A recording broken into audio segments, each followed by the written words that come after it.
It's really important for us as practitioners to know that we have a really significant role in helping to understand what is and what isn't bullying.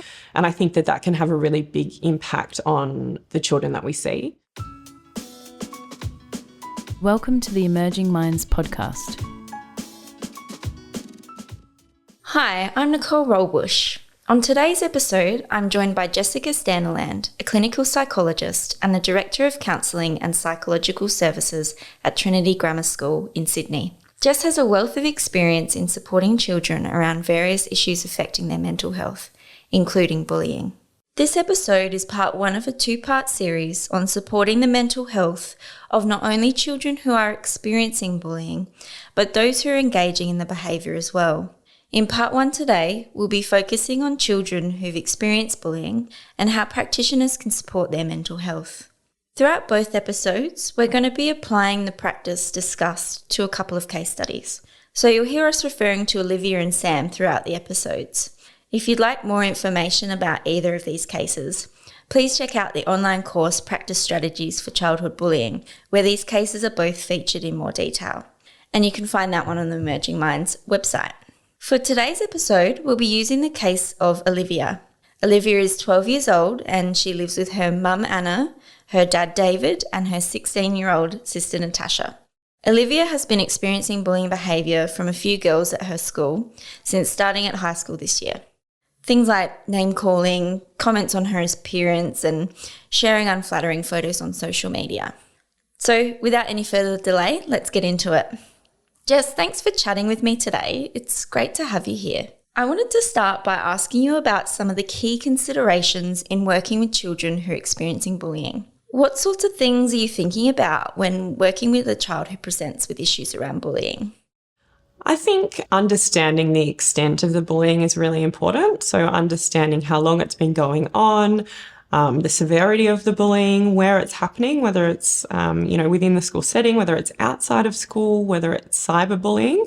So really, I guess, understanding the context is really important. The other really important thing is the impact that the bullying is having on that particular child. So it might be that, the impact is minimal, but it also might be that the impact is that it's really resulting in some significant mental health challenges or potentially at worst, it's even resulting in them starting to develop some concerns around self-harm or suicidal ideation. So I think that really determines our approach and I guess who we get involved and how soon we act. The final thing probably is also just, is the school involved? Are they aware and have they had any input to date around this? Because we don't know if the bullying is happening to them, it may well be happening to a number of other students. The person who's doing the bullying may be really well known to the school, or it might be a sort of a one-off incident. So it's really important for us to understand those things. So you're a practitioner, you're holding all these things in mind, and then a child comes to you who's been experiencing bullying. A few practitioners have told me that they don't even know where to start the conversation. What would you like other practitioners to know about where to start and, I guess, opening up that dialogue with a child who's been experiencing bullying? So, look, I can understand why practitioners find it really hard to start that conversation around bullying. I think I've definitely experienced that myself at times. But I think probably what's really important to know as a starting point is, some kids actually don't even know whether this is bullying and they don't even know whether this is something to be concerned about. And that's our role as practitioners, to let them know that actually this is not okay. This behaviour is not okay. This is not acceptable and it's having a really big impact on them. So I think, it's really important for us as practitioners to know that we have a really significant role in helping to understand what is and what isn't bullying. And I think that that can have a really big impact on the children that we see. The other thing is, there's obviously a lot of shame and embarrassment and guilt, I think, for children who do report bullying. And I think, maybe that's something that holds us back in having those conversations. But I think it's really important for us to know that we have a really big role in actually reducing that shame and embarrassment and guilt around bullying. So I think, I would say to practitioners, we have a really important role here. So I think trust your instincts and give it a go. I think probably in terms of asking questions around bullying, I'd be really cautious to try and use really open-ended questions and just explore and be intrigued and be interested and be curious about what's going on for that student. I think using open-ended questions instead of direct questions, I think helps to gather as much information as we possibly can about what's going on for them, and prevents things from, being led in a particular direction. So we've got our case study, Olivia, who's been experiencing bullying. If we look at that initial exploration of her experience and I suppose opening up that dialogue with her, what would you be interested in knowing in particular? Yeah, look, I think, just doing a bit of a timeline around the times when those incidences have happened, so you can better understand exactly from her perspective, I guess, whether things have started to escalate, whether they started high and they sort of teetered off. Is it happening every week? Is it happening once a month? Is it happening daily? We really need to understand that. Is it just the one girl, or is it this group that are all doing things collectively, or are they doing things individually? Because that can have a big impact. Is there anybody within that group that actually is just a bit on the outer, and are they being impacted? Could they be a support for her? So better understanding, I guess, that sort of social context. Is there anybody else at school that she feels comfortable to go to, even if it's not within that group? I do wonder whether there is anybody else that feels unsafe at school, particularly with this girl. And I think the other thing to speak with Olivia about would be exactly how other people are drawn into bullying incidences and maybe why they might be. If there's a group of 5 girls, maybe there's one ringleader.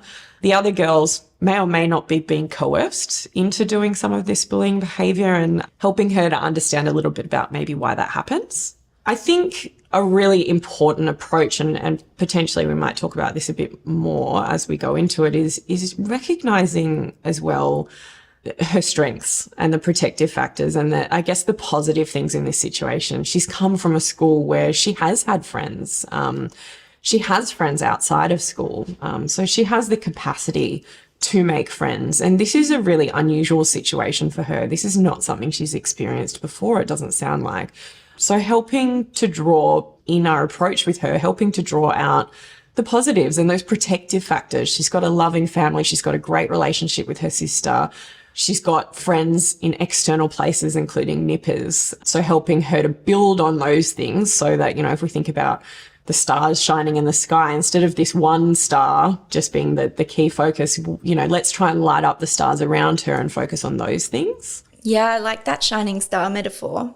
I'd like to go back to what you said earlier about shame and embarrassment that children can feel about experiencing bullying, which then prevents them from reporting it. How would you support kids to move away from those feelings of shame, or I suppose normalise the reporting of bullying? Yeah, look, I think as much as we don't want to normalise the concept of bullying, I think it can be really reassuring for students to know that bullying, unfortunately, as much as we don't want it to be, is something that happens to a lot of children. I think the most recent stat I heard was that something like 1 in 4 Australian children experience bullying.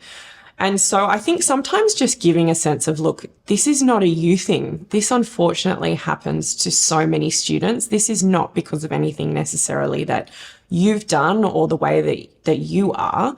This is an unfortunate thing that we are dealing with more broadly, and, let us work together to try and manage the situation for you and to help you to be able to manage on a daily basis. I wonder if that's not always an easy conversation to have or for kids to make sense of. I guess I'm curious about how those conversations go so that they make sense to the child and, that they're able to take that on board so it makes a difference. Yeah.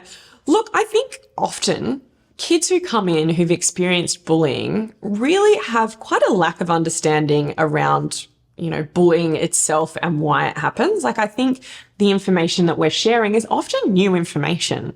And I think that they're often quite open to that because it is new and it's a different way of thinking about things. So look, in my experience, it doesn't take much to explain that potentially that's happening. And, often you'll find that kids will come and say, oh, yeah, Johnny, I know that Johnny does have a bit of a hard time at home, or his parents are separated, or, I think Johnny's been in trouble a couple of times before, or, I think I remember Johnny getting some support at school a while ago, those sorts of things. Usually kids sort of go, oh yeah, actually that makes a bit of sense. Like potentially there is something more going on for them. So look, often it's not a hard conversation to have. It's actually quite an enlightening and reassuring conversation to have. And I think, sharing of new information, which is, great for these kids who are experiencing this, particularly for the first time. And when kids understand that and they go, oh, hang on, maybe this isn't about me, what kind of impact can that have for them? Massive impact. You can kind of see sometimes that's a real light bulb moment, and you see kids sort of sitting in the chair going, oh, okay, yeah, like maybe somebody else has experienced this in the past, or yeah, actually that makes me think about Johnny in a whole different way. Like I no longer feel as frustrated or angry at Johnny because I can kind of reflect that maybe, this is not great behavior and there's no excuse for the behavior, but maybe there is more to it than I'd originally thought about. Yeah, that understanding that there's more to it.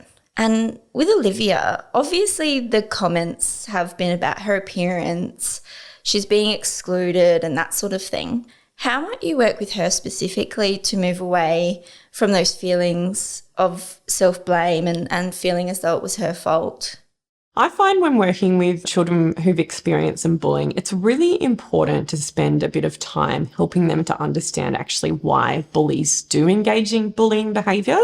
I think, trying to help them to understand that there are reasons behind this behaviour that are not their fault is really key, and I think is a real starting point to reduce some of that self-blame and embarrassment and shame. So, some of the things that we will often talk about in sessions when I see students who've experienced bullying are, often the people who are engaging in bullying may well have an underlying diagnosis. We don't know. They might struggle with social interactions. They might struggle picking up social cues. They might be delayed in terms of their learning and capacity. We don't know. The other thing is that they could be very vulnerable themselves. They might be covering up something that is underlying, they may be concerns at home. They may be really struggling with a big change that's going on. They might not have any positive role models themselves. It may be that they're really struggling to fit in, and this is their way of, attempting to fit in and an attempt to be liked by other people. And that may or may not fare well for them in the end, but this is possibly their attempt at doing that. And, we see that kind of contagion effect that people kind of go along with it because they think, well, if I don't, I'm going to be the loser that doesn't join in. So, when we look at things from that perspective, I think sometimes it's a lot easier for kids to understand, this actually isn't my fault. There could be quite a lot going on behind the scenes for this other student. You never know, they may be having that behaviour modelled to them by somebody else. And usually one of those factors is the case. Usually bullying doesn't come out of the middle of nowhere. So I think, just helping Olivia to understand that there are likely other things going on for this particular girl that we cannot necessarily fix, but are not her fault as well. So even with having a conversation about moving away from that self-blame, we know that experiencing bullying can have a significant effect on a child's sense of self-worth and connection to others. How would you work with a child like Olivia who's been experiencing bullying to build up their self-worth and I guess make clear those positive connections that might already exist in their lives, but maybe they're finding hard to see at the moment?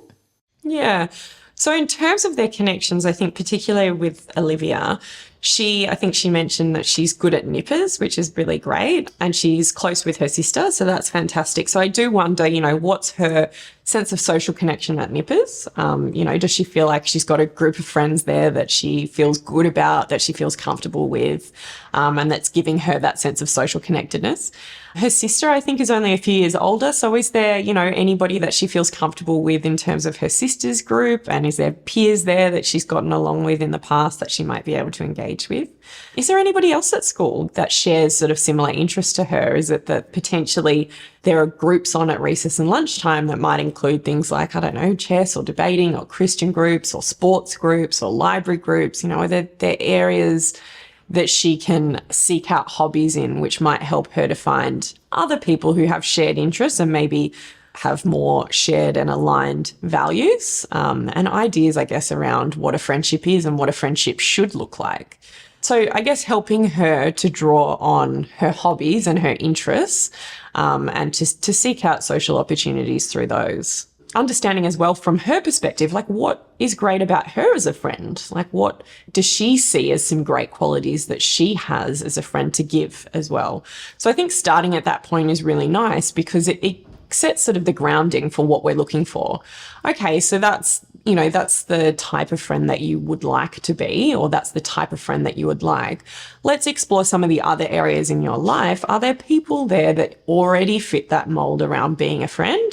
If not, are there people that might fit that mold around being a friend? And helping to use that as, I guess, a bit of a starting point. In terms of her sort of sense of self-worth, look, I think self-worth is often driven by sort of our sense of achievement and accomplishment, I find. And so, when students feel a sense of achievement and feel a sense of accomplishment in something, they often feel a lot better about themselves too. So that kind of, again, drawing upon things that she feels good at. Like, what are her strengths? Is she really good at sport? Is she particularly good at science or maths or English, whatever it is? Giving her, a bit of a boost in those areas and building those areas up for her. Again, going back to sort of that star analogy, if we're thinking that her self-worth is solely focused on socializing, which may be one star, it's going to be a pretty dull nighttime. But if we can try and draw upon a number of other stars and help her to build her sense of self-worth that's focused on other things that she's really good at, it's going to be a lot brighter for her. Yeah, that's an interesting point. I think we can focus a lot on friendships and socializing in terms of connection and worth. Children who are experiencing bullying might, be feeling like they don't want to make friends, or they can actually be feeling really vulnerable about that after their experience. Can you talk a little bit more about that importance of, I suppose, connecting to things that go beyond socializing? Yeah, absolutely. You're right. And that's a real gradual approach. If they have had their self-esteem really impacted by a situation that involves socializing, then potentially, you're right, they may not want to go out. They may be reluctant to put themselves out there. And unfortunately, we find, with those kids, if they don't put themselves out there, they have less opportunities to socialize. And therefore, that kind of reinforces that cycle. So I'd say, from my perspective, it would be about really gradually increasing that back again. And that would involve starting wherever they feel safe. It might be that, once they're feeling like they're in a better place and their self-esteem is boosted a little bit, could they email a friend and say, hey, would you be interested in coming and having a play date at my house or getting a coffee or whatever it is? Sometimes that feels far less confronting than, talking to somebody one-on-one, and that sense of rejection might be seen in my face. Could they text? Could they, there are other ways of doing that. But yes, you're right. Boosting their self-esteem is really important, and that can be done in so many other ways, building up through their academic work, or it could be doing something that they've never done before that doesn't involve socializing, getting involved in some sort of an activity outside of school that doesn't involve socializing. I don't know. It could be something that they've never done before, and just sort of building their sense of accomplishment and achievement and creativity. It's really important.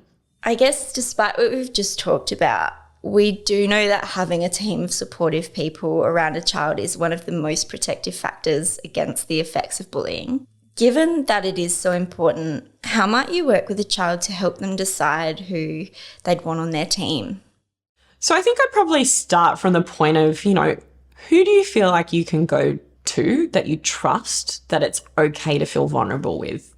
Is there a key support person for you at school? And that might be a teacher, it might be the school counsellor, it might be a year advisor. It doesn't even have to be anybody that's directly related to you. It might be somebody that you connected with once and felt, you felt comfortable speaking with them. So, getting them to really reflect on who they feel comfortable confiding in. So that might be at school. The other thing is, do they feel comfortable speaking with mum, dad, the sister at home? Is there any other key support person outside of school that they feel comfortable with? Is it that they have an external psychologist? Are they open with them? Do they feel like they've developed enough rapport to engage with them openly and feel like they can trust them with that information. A GP, for example, or anybody else that's external that might be able to play a part. And you know what? I think it's always helpful to think outside the box in these situations as well. Like, it might not always be the core family members. It might be that an auntie is somebody that they engage with really well, or it might be that a cousin is somebody that's experienced this before and kind of knows what they're going through, so they feel comfortable talking to them about it. So being open, I guess, and just kind of exploring, is there anybody else that I haven't considered in asking about them being, key supports for you? And going back to Olivia, is there anything specific that you would explore with her around her care team? Yeah, so I think for her in particular, same as what I mentioned before, it would be sort of really reflecting back to her. Who do you feel like you can trust and that you can confide in and that you feel like you can be safe and vulnerable with? And, if she really had trouble identifying, then maybe you could, say, I know you've got a really good relationship with your sister. Would she be somebody you could talk to about this?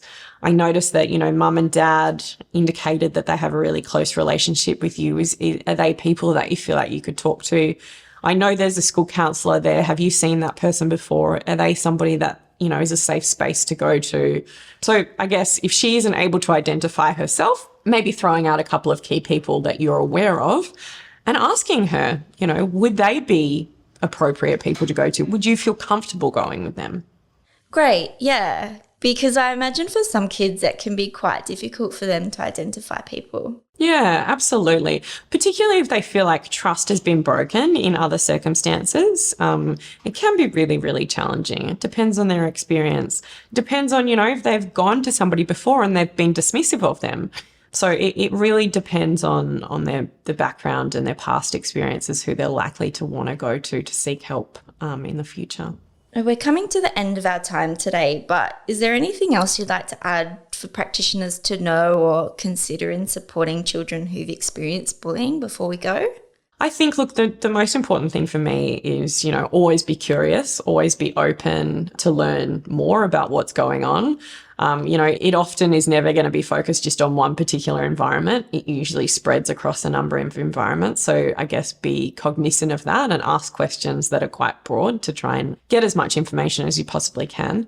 I think the other thing is, look, there are going to be times when kids will either downplay what's going on because they're worried about being snitches, or they're worried about getting in trouble, or the bullying increasing. So we really need to be aware of that too. We don't just need to listen to what they're saying to us, but we also need to be looking at those subtle cues in how they're engaging with us, their body language, their tone of voice, that sort of thing. Is there something that indicates that they're worried about what might happen if they're actually really open and honest about this? And then the other thing is also, some students will just not even recognize that this is bullying and this is something to be concerned about.